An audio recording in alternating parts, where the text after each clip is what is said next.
வணக்கம் சான்றோர்களே, வணக்கம். நான் உங்கள் அம்சி அனில்குமார் பேசுகிறேன். இதுவரை 2 வீடியோக்களை போட்டுவிட்டேன்.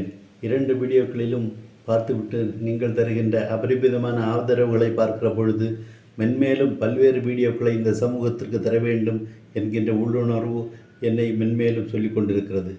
ஆகவே இன்றைய தினம் ஊர் சொல்வோம் பேர் சொல்வோம் என்கின்ற நிகழ்வில் இன்றைய தினம் நாம் பார்க்க போவது முப்பந்தல் என்று சொல்லக்கூடிய இடம்.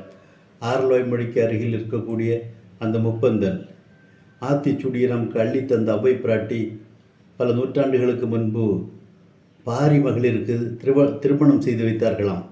பாரி மகளிருக்கு திருமணம் செய்து வைக்கிற பொழுது சிறப்பு விருந்தினர்களாக சேர சோழ பாண்டிய மன்னர்களை அழைத்திருக்கிறார்கள். அந்த மன்னர்களும் தன்னுடைய இரத கஜ துரகபதாதிகளோடு அந்த திருமணத்தில் வந்து கலந்து கொண்டார்களாம்.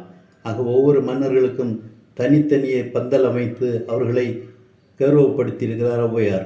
அப்படி ஒவ்வொரு மன்னர்களுக்கும் தனித்தனி பந்தல் அமைத்த காரணத்தால் 3 மன்னர்களுக்கும் தனித்தனியாக பந்தல் அமைத்த காரணத்தால் அந்த இடத்திற்கு முப்பந்தல் என்று பெயர் வந்திருக்கிறது. இப்படித்தான் முப்பந்தல் உருவான வரலாறு.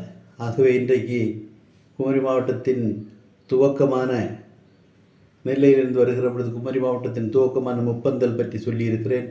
நாளைய தினம் குமரி மாவட்டத்தின் எல்கையான களிக்காவளை பற்றி பேசலாம் என்று ஆசைப்படுகிறேன். ஆகவே அதுவரை உங்களிடமிருந்து விடைபெறுவது உங்கள் அம்சி அனில்குமார். வணக்கம் சான்றோர்களே, வணக்கம்.